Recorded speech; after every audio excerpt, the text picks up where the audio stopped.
Hello, welcome to Basic Math YouTube channel. Students, मैं त्रिकोणमिति का 4 very important question ये 2019 का एसएलसी क्वेश्चन का 4 त्रिकोणमितिक equation very important question for your coming examinations 2026 के लिए वेरी इंपॉर्टेंट. सो ये मैं अभी तुम लोगों के लिए सब करके एक वीडियो दूंगा. ठीक है से ये तुम लोग अच्छे से फोकस करो और पढ़ो. ठीक है से মৰমৰ ছাত্ৰ ছাত্ৰীসকল মই তোমালোকৰ 2019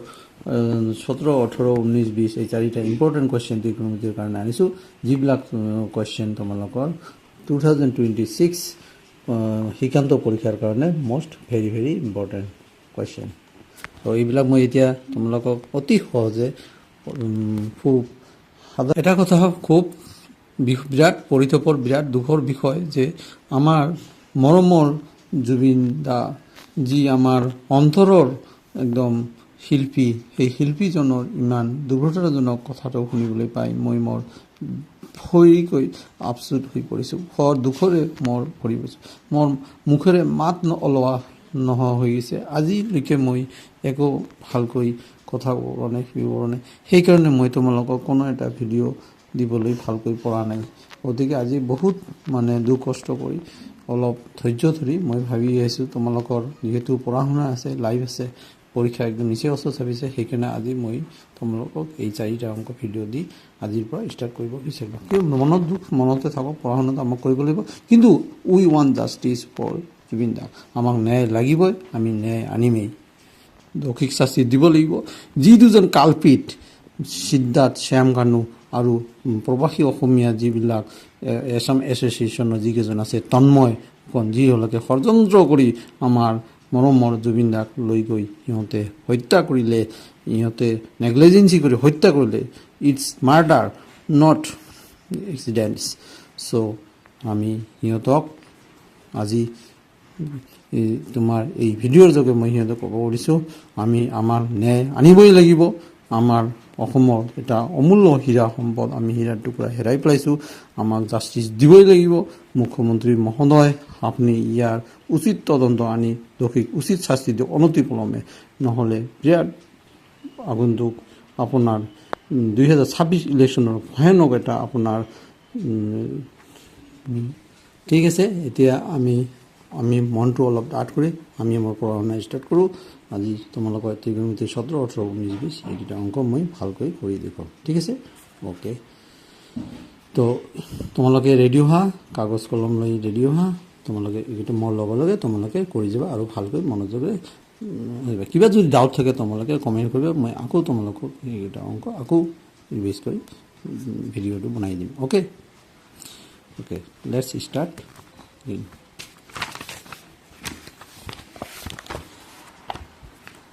सो 17 क्वेश्चन पे क्या है. 17 क्वेश्चन पे हमें दिया है যদি সাইনে ইকুয়াল টু 3/4 কসে আৰু কটেৰ মান নিৰ্ণয় কৰিব কৈছে.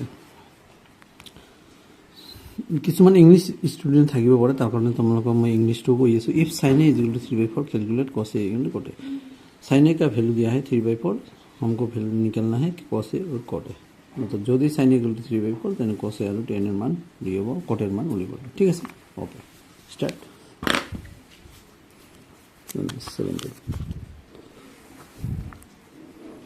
given sin A is equal to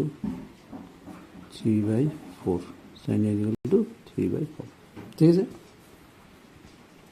মই এনেকুৱা হৈ গৈছোঁ কথা লিখা হওক একদম মগজু কাম নকৰা হৈছে চব পাহৰি গৈছোঁ. sin A is equal to 3/4 therefore cos A is equal to আমার ফর্মুলা আছে কি √1 মাইনাস সাইন এ স্কয়ার. এইটো ফর্মুলা তোমালোকক দিয়া হৈছে তোমালোকে মনত ৰাখিবা. √1 মাইনাস সাইনের ভ্যালু কিমান দিয়া আছে 3/4 হোল স্কয়ার. গতিকে √1 মাইনাস 3 স্কয়ার স্কয়ার করলে ওপৰতে তলতে হয় 3 স্কয়াৰ মানে 9 47 16. এতিয়া আমি এইটো এলসিএম কৰিম 16 16 1 + 16 - 9. ওকে 16 * 9 = 7 বাই √16 √7 তো √7 কৰা নাযায় গতিকে √7 আমাৰ থাকি যাব মতলব √7 বাই 4 এইটো হ'ল আমাৰ কসেৰ ভ্যালু ঠিক আছে এতিয়া আমি কটেৰ ভ্যালু উলিয়াম আমি জানো যেহেতু আমাৰ সাইনে আৰু কসে দুয়োটা ভ্যালু আছে সাইনে আছিল কসে আমি উলিয়ালো দুয়োটা ভ্যালু আমি পাই গলো সাইনে ইটো কসে ইটো এতিয়া আমি ইজিলি এটা ফৰ্মুলা আছে কটৰ হেতু ফৰ্মুলা হৈছে যেটো সাইনে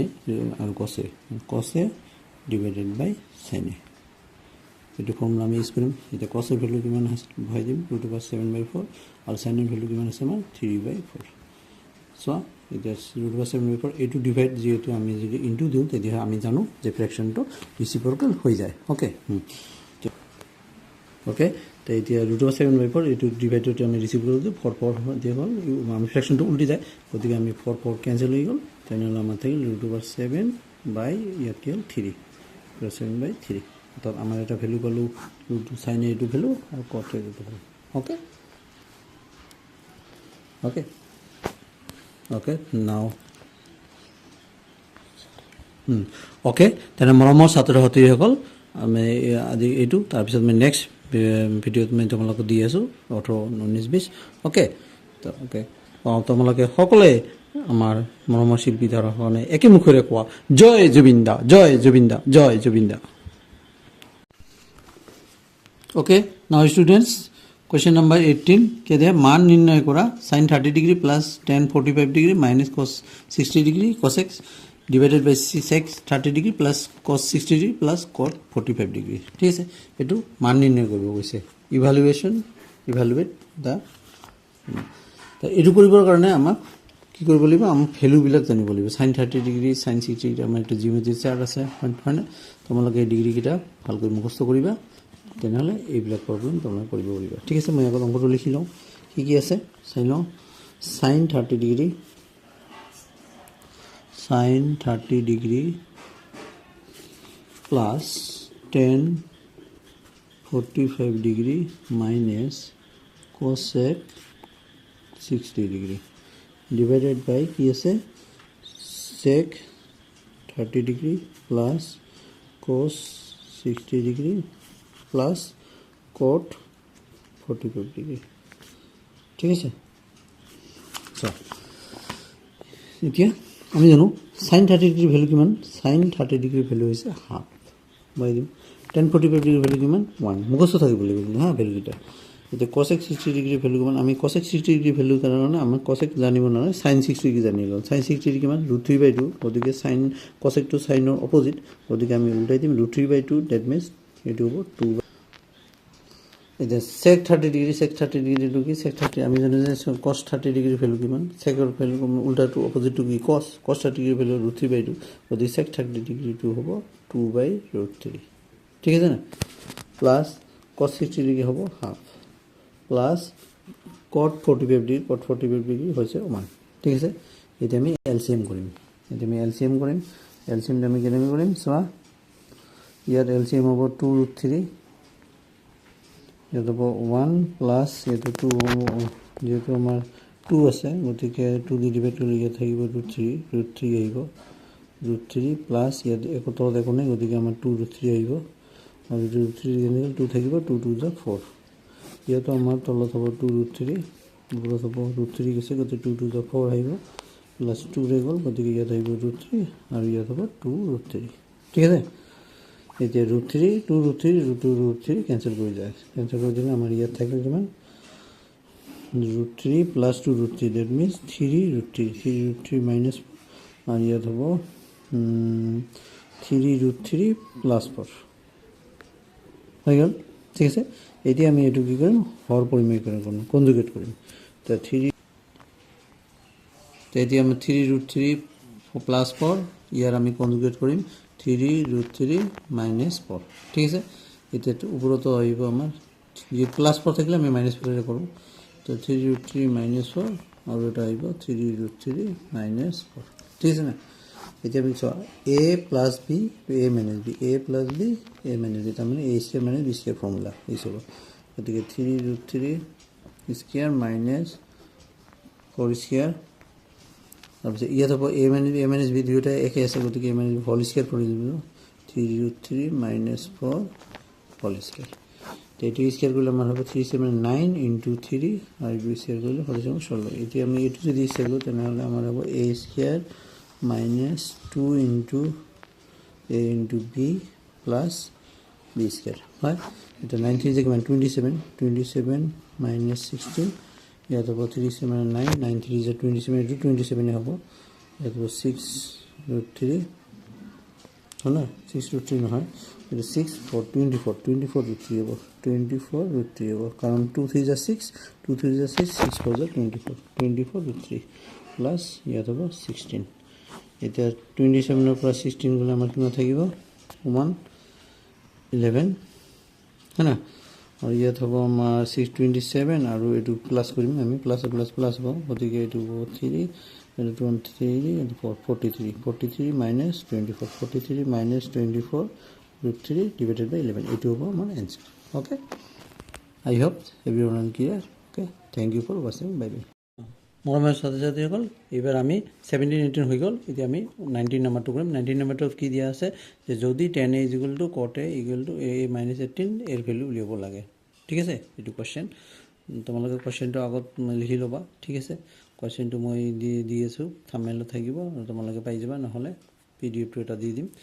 তে if 210a is equal to cot a minus 18 degree where 2 is an acute angle find the value of a ঠিক আছে আমি প্রথমে এখানে লিখিলো 10 2 is equal to cot a minus 18 এটা আমার হবে 19 number 10 2a is equal to কি আছে cot a minus 18 degree my a value হলো লাগে a is equal to what তো ইয়াত আমাৰ এটা ফৰ্মুলা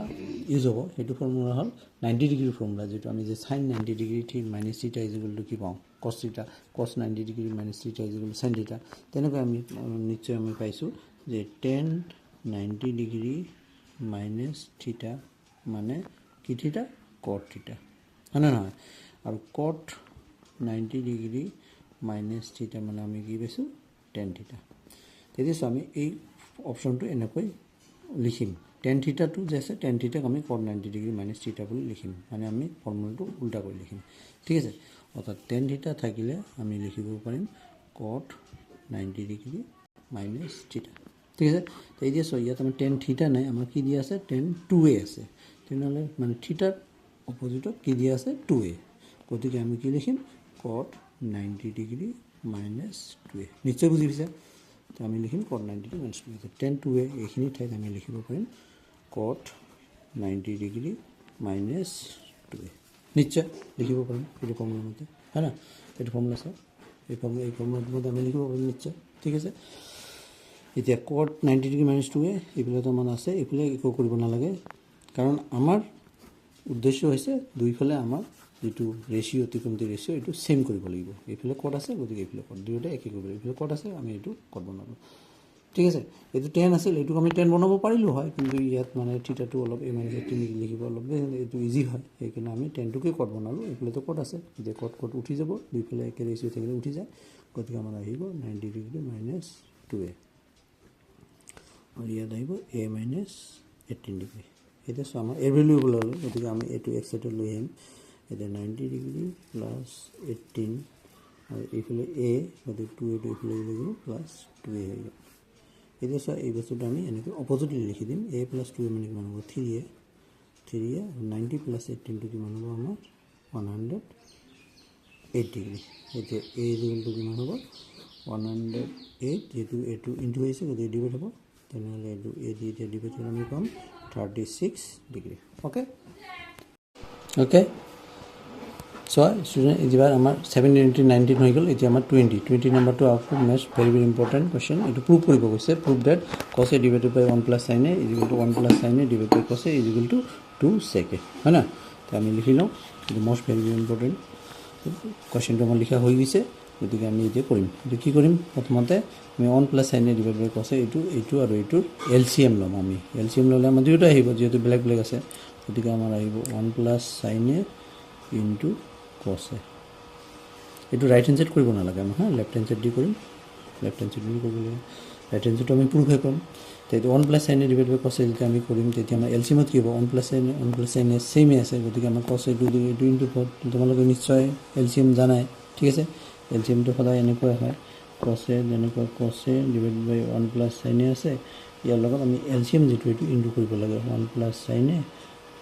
ইনটু কছ এ ঠিক আছে তেতিয়া 1 প্লাছ চাইন এ কেনসেল যাব তেনেহ'লে আমাৰ কি হ'ব কছ স্কয়াৰ এ গতিকে আমাৰ এই প্ৰথমটোত আহিব কছ স্কয়াৰ এ নেক্সট যেটো এইটো কছ এ কেনসেল যাব গতিকে 1 প্লাছ চাইন এ হোল স্কয়াৰ আহিব 1 প্লাছ চাইন এ হোল স্কয়াৰ ঠিক আছে সো এতিয়া কছ স্কয়াৰ এ হৈ গ'ল এটা 1 প্লাছ চাইন এ মানে a plus b whole square formula হয় মানে a স্কয়াৰ প্লাছ 2 ইনটু